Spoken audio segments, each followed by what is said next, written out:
Hello and welcome to That One Historically. Here I am on Ages of Conflict, and today we're gonna cover the Napoleonic Wars. But first, we're gonna cover Europe, Episode 1, Europe before Napoleon, around 1799. So we're gonna go here to Europe, 1792. Let me just do this quickly.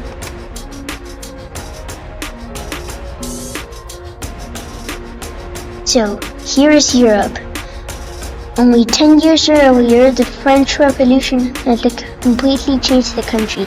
The king had been executed, the old monarchy had disappeared, and for the rest of Europe, that was horrifying. Kings of Europe feared that revolution might spread into their own kingdoms. This island was France's greatest enemy. Britain had the strongest navy in the world, controlled trade across the oceans. As long as Britain ruled the seas, invading it would be almost impossible. Here is the English Channel. That narrow stretch of water protected Britain better than any wall. Austria was one of Europe's oldest and most powerful empires. It ruled many different peoples: Germans, Hungarians, Czechs, Italians, and many more. It had already fought France several times, but it wasn't finished.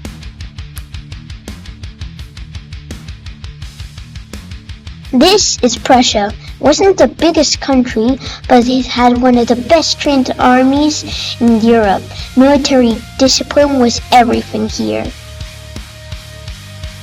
Here is the big boy Russia. Look at its size. It stretched thousands of kilometers across Europe and Asia. It could raise enormous armies, but moving those armies was a completely other story. Here we have the Ottoman Empire. To the southeast stood the Ottoman Empire, once one of the most powerful empires on earth. It still controlled huge territories, but it was beginning to weaken. Here we have Spain. Spain still possessed a vast overseas empire. Gold and silver had made it incredibly rich previous centuries, but by 1799, its greatest days were already behind it. Here is the Holy Roman Empire, or what's left of it. Doesn't this seem confusing? That's because it was. It wasn't one country, it was the Holy Roman Empire.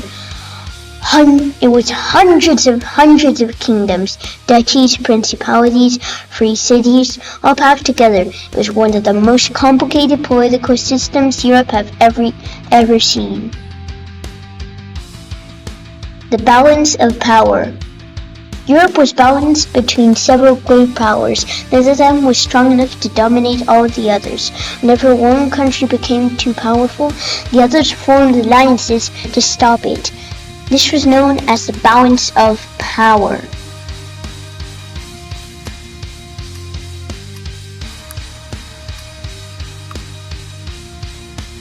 The question. But everything was about to change, because inside France, one man was rising through the ranks of the army. A man who believed that Europe could be united under his rule. His name was Napoleon Bonaparte. In the next episode, we'll follow Napoleon from a young artillery officer to the ruler of France and watch how one man changed the course of European history forever.